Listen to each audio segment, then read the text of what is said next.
अस्सलाम वालेकुम। बच्चों, हमने पढ़ा था डिजीज़ के बारे में और टाइप्स ऑफ डिजीज़ के बारे में। तो आज हम पढ़ेंगे science and symptoms of A disease. जो डिजीज़ होते हैं वो खुद को एक्सप्रेस करते हैं। जो डिजीज़ होते हैं, हमें फॉर एग्जांपल कोई बीमार है तो कुछ उसकी एक्सप्रेशंस होती हैं। उन एक्सप्रेशंस को, मैनिफेस्टेशंस को या एविडेंसेस को, जिनको हम सबूत भी कहते हैं, तो ऐसे सबूत जो हमें मिलते हैं जो भी कोई बीमार होगा उससे, उनको हम सिम्टम्स या साइंस कहते हैं। अब सिम्टम्स क्या होते हैं? दीज आर द मैनिफेस्टेशंस और evidences of the presence of A disease. जो सिम्टम्स होते हैं वो मैनिफेस्टेशंस होते हैं या आउटकम जिसको हम कहेंगे, या एविडेंसेस जिनको हम सबूत कहेंगे, जो हमें मिलते हैं डिजीज्ड ऑर्गेनिज्म से। तो जो भी डिजीज होगा उसके सिम्टम्स होंगे, डिजीज के कुछ सिम्टम्स होते हैं। And these symptoms are subjective. ये पॉइंट खास है, जो सिम्टम्स होते हैं वो सब्जेक्टिव होते हैं। दैट मीन्स कि हम इनको मेजर नहीं कर सकते। जो सिम्टम्स होते हैं उनको मेजर नहीं कर सकते, उनको देख तो सकते हैं पर मेजर नहीं कर सकते। Such evidences can be experienced by the diseased person only. और ये जो सिम्टम्स होते हैं ये सिर्फ जो डिजीज पर्सन होगा, जिसको बीमारी होगी, उसे ही पता होते हैं सिम्टम्स। मुझे कौन से सिम्टम्स है? फॉर एग्जांपल हेडेक है, कल दो आसन कैसे नफरस, तो ये सिर्फ उसे ही पता है कि मुझे सर दर्द है, और वो फिर डॉक्टर को बोलता है कि जनाब मुझे सर दर्द है।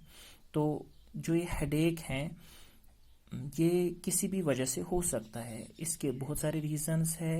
ये एक सिम्टम है जिसके बहुत सारे वजह हो सकती है। फॉर एग्जांपल स्ट्रेस है, कोई परेशान है तो उसको हेडेक होता है। किसी को ज़्यादा ब्लड प्रेशर है तो उसे हेडेक होता है। किसी को टाइफॉइड है उसे हेडेक होता है। किसी को जॉन्डाइस है उसे हेडेक होता है। तो हेडेक एक सिम्टम है जो डिफरेंट डिजीजेस का हो सकता है। तो इस सिम्टम से हमें कंफर्म नहीं पता चल जाता है कि इसको कौन सी डिजीज है। हालांकि ये पता चल जाता है कि ये डिजीज है, इसको बीमारी है, पर कौन सी बीमारी है ये नहीं पता चलता। तो सिम्टम्स जो होते हैं दीज आर सब्जेक्टिव, इनको हम मेजर नहीं कर सकते। अब है साइंस। सिम्टम्स और साइंस में थोड़ा फर्क होता है। साइंस क्या होते हैं? साइंस को हम ऐसे उर्दू में कहते हैं निशान, ठीक।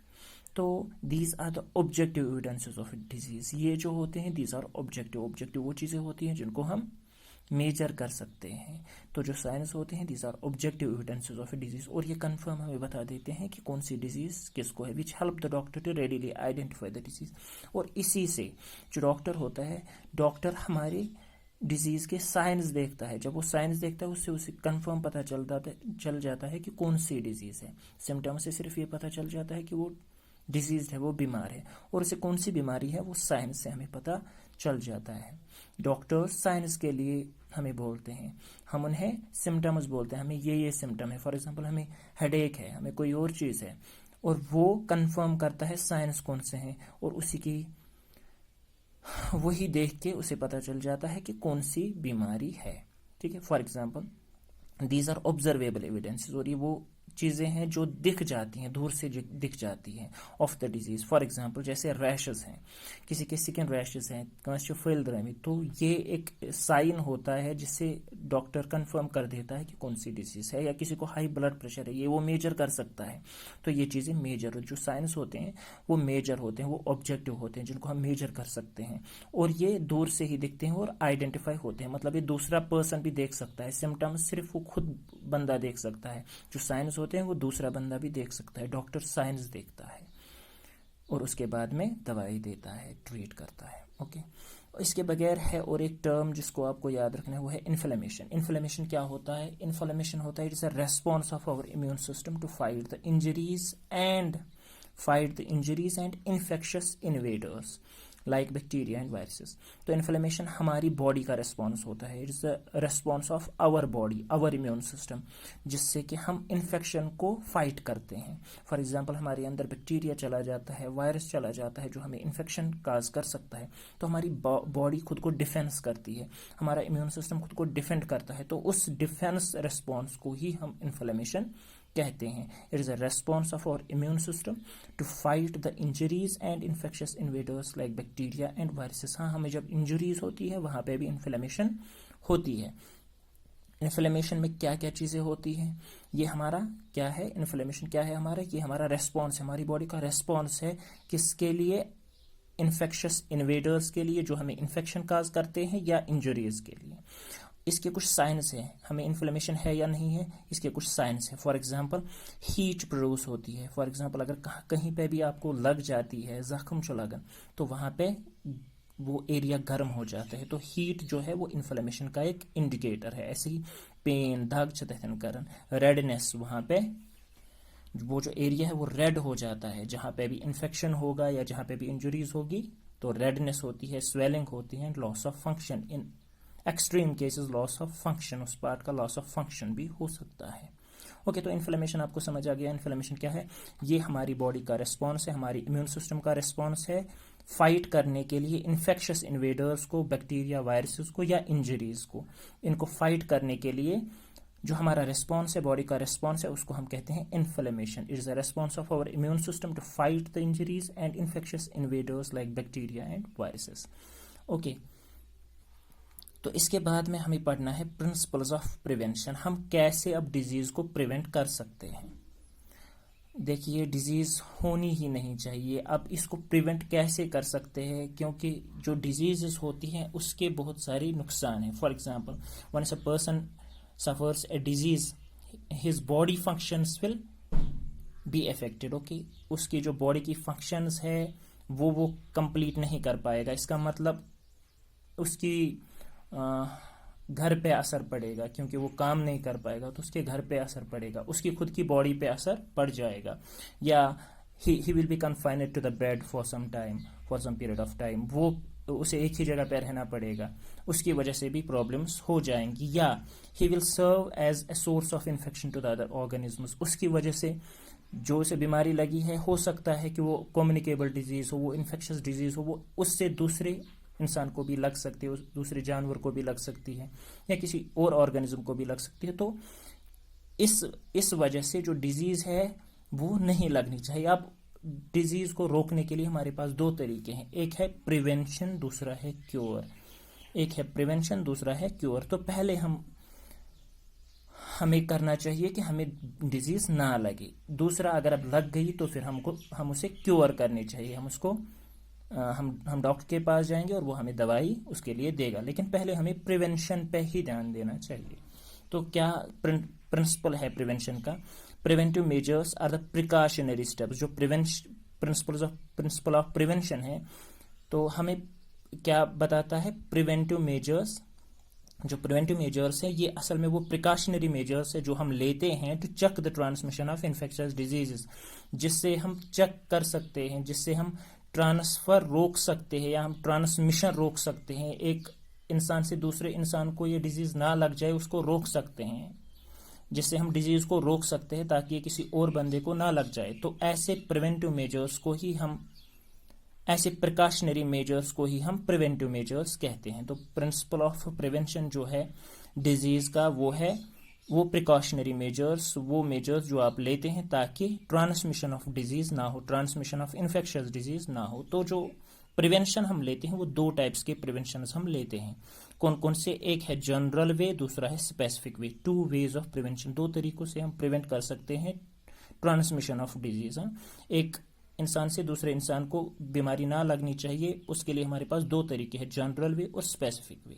जो जनरल वे है प्रिवेंशन का वो क्या है? जनरल वे ऑफ प्रिवेंशन मैंने यहाँ पे लिखा है, general way of prevention of infectious diseases. उसमें हम सैनिटेशन करते हैं, सैनिटेशन पे ध्यान देते हैं। जनरल वे ऐसा वे है जो हम सबको फॉलो करना चाहिए। फॉर एग्जांपल सैनिटेशन, तो सैनिटेशन हमें मेंटेन करनी चाहिए फॉर मेंटेनिंग पब्लिक हाइजीन, जिससे हमें साफ रखना चाहिए खुद को। हर किसी इंसान को खुद को साफ रखना चाहिए, हमारी पब्लिक प्लेसेस को साफ रखना चाहिए, हमारे आउटडोर्स को साफ रखना, हमारी सराउंडिंग्स को साफ रखना चाहिए। तो इससे मेंटेन होगा public hygiene. Restricting buildup of garbage जमा नहीं होने देना चाहिए, हीप्स, ठीक है। तो ऐसे पजन नबर कुन पन्ने गारुक कचर या पन्ने महलुक कचर एक जाय लगावन क्या पन्ने अंद पकिस मज त्रावन क्या, ठीक। Foods exposure to dust and flies and pollution of water, और ये सब चीजें हमें रोकनी चाहिए कि हमारा फूड एक्सपोज ना हो, डस्ट को एक्सपोज ना हो, हमारे फूड में डस्ट ना मिल जाए, हमारे फूड पे फ्लाइज ना बैठें, एंड पोल्यूशन ऑफ वाटर, और पोल्यूशन जो वाटर है वो पोल्यूट ना हो इसकी वजह से। तो ये सारी चीज़ें हमें सैनिटेशन में आती हैं। हमें पब्लिक हाइजीन को मेंटेन करना है, हमें बिल्डअप ऑफ गार्बेज हीप्स रोकना है, हमें अपना फूड एक्सपोज नहीं करना है डस्ट और फ्लाइज को, और हमें वाटर पोल्यूशन रोकना है। इसके बगैर, सैनिटेशन के बगैर, हमें इरेडिकेशन ऑफ वेक्टर्स करना है। जो वेक्टर्स होते हैं, वेक्टर्स क्या होते हैं? These are the carriers of microbes, these are the carriers of pathogens. ये कैरी करते हैं पैथोजेंस को एक इन्फेक्टेड पर्सन से एक हेल्दी पर्सन, और वो भी बीमार हो जाता है। तो इरेडिकेशन ऑफ वेक्टर्स, ये वेक्टर्स को हमें खत्म करना है। Breeding places destroyed and vectors killed, हम कैसे करेंगे? जो इनकी ब्रीडिंग प्लेसेस है, जहाँ पे ये फैलते हैं, जहाँ पे इनकी पॉपुलेशन बढ़ती है, उन प्लेसेस को हम खत्म करेंगे। जैसे फ्लीज हैं, फ्लीज गंदे पानी पे ब्रीड करती हैं, तो हम गंदा पानी नहीं रखेंगे, तो ऐसे में उनकी ब्रीडिंग प्लेस खत्म हो जाएगी। और हम वेक्टर्स को किल भी कर सकते हैं, हम पेस्टिसाइड्स का स्प्रे करेंगे और वो खत्म हो जाएंगे। इसके बगैर स्टरलाइजेशन, हमें स्टरलाइजेशन करनी चाहिए। स्टरलाइजेशन क्या है? जो भी पेशेंट है, फॉर एग्जांपल, उसके सराउंडिंग्स में या उसकी बॉडी, उसको स्टरलाइज करना चाहिए, ताकि जो भी माइक्रोब्स हैं उसकी बॉडी पे या जो सराउंडिंग्स में आ गए हैं उनको हम खत्म कर लें। Patients surrounding and articles need to be sterilized. और जो भी वो चीज़ें यूज़ करता है, जैसे कोई भी आर्टिकल हो, जैसे कप हो या घर में जाता है हैंडल है, तो ऐसे डिफरेंट चीज़ें जो भी जिनका टच उससे होता है, तो वो सारी चीज़ें हमें स्टरलाइज करनी चाहिए, साफ करनी चाहिए। आइसोलेशन, फिर आइसोलेशन करना होता है। आइसोलेशन का मतलब क्या है? कि हम उस डिजीज ऑर्गेनिज्म को अलग रखें। जैसे कि अभी कोविड-19 का किस्सा है, तो हम आइसोलेट करते हैं उस बंदे को, बाकी जो भी लोग होते हैं घर में उनसे अलग रखते हैं, अलग कमरे में रखते हैं, तो उसको कहते हैं isolation. A diseased infection should be isolated from diseased person. Diseased person should be isolated from healthy people, ठीक है? तो इसको जो नॉर्मल लोग हैं उनसे अलग रखना चाहिए। एजुकेशन, और पीपल को एजुकेट करना चाहिए। People should be educated for cause of infectious disease, लोगों को पता चलना चाहिए कि इन्फेक्शियस डिजीज काज कैसे होते हैं और इसकी वजह से वो बच जाएंगे। प्रॉपर फूड, हर किसी को अच्छा बैलेंस डाइट मिले तो उसकी इम्यूनिटी अच्छी हो जाएगी। तो अगर इम्यूनिटी अच्छी हो गई, इसकी मदद से हम डिफेंड कर सकते हैं, हमारी बॉडी डिफेंड कर सकती है डिफरेंट डिजीजेस से। हमें प्रॉपर इम्यूनाइजेशन अगेंस्ट डिजीज, और हमें खुद को इम्यूनाइजेशन भी देनी चाहिए। कैसे देते हैं ये?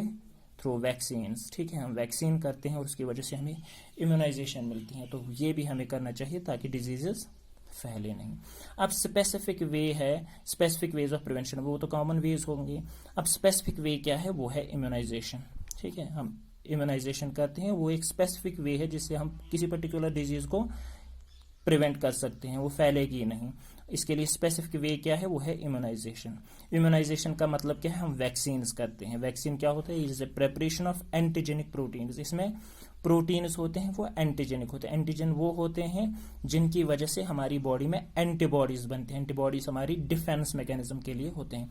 तो प्रेपरेशन ऑफ एंटीजेनिक प्रोटीन्स, ये एंटीजेनिक प्रोटीन्स होते हैं, उनकी प्रेपरेशन होती है पैथोजन की। जो पैथोजन होता है, पैथोजन जो डिजीज काज करता है, उसके जो एंटीजेनिक प्रोटीन्स होते हैं उन्हीं की प्रेपरेशन हम लेते हैं। या वीकेंड और डेड पैथोजन्स, या तो हम एक पैथोजन को बहुत कमजोर कर देते हैं या उसको मार देते हैं और तब इनोकुलेट करते हैं इनटू ए हेल्दी पर्सन, एक नॉर्मल इंसान में, फिर इनको इनोकुलेट करते हैं। क्योंकि ये वीक हैं, बहुत कमजोर हैं या डेड है, इनकी वजह से हमें बीमारी नहीं लगेगी। या उसके सिर्फ प्रोटीन्स हम बॉडी में, एक हेल्दी इंसान की बॉडी में डाल देते हैं, ताकि ये जो है ये provoking antibodies and provide temporary और परमानेंट रेजिस्टेंस। और इसी की वजह से जब हम इनोकुलेट करते हैं, चाहे प्रोटीन्स हो, चाहे वीकेंड या डेड पैथोजन हो, ये जब इंसान की बॉडी, हेल्दी इंसान की बॉडी में डाल देते हैं, तो एंटीबॉडीज बनती है। और ये एंटीबॉडीज टेम्पररी भी रह सकती हैं, परमानेंट भी रह सकती है, और रेजिस्टेंस देती है इस इंसान को उस डिजीज से।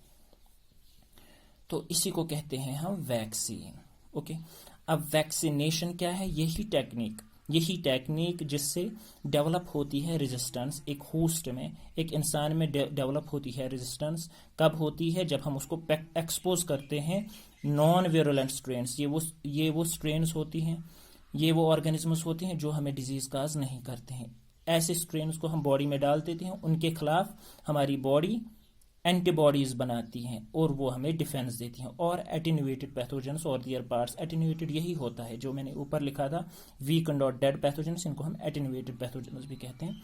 तो ऐसे एटेन्यूएटेड पैथोजेंस को अगर हम बॉडी में डाल देते हैं या नॉन वेरुलेंट स्ट्रेन्स को बॉडी में डाल देते हैं तो इनकी वजह से हमारी बॉडी डिफेंस मैकेनिज्म बनाती है, एंटीबॉडीज बनाती हैं। तो वो एंटीबॉडीज बनना और ये सारी चीज़ें बॉडी में डाल देना, इसी को हम कहते हैं वैक्सीनेशन।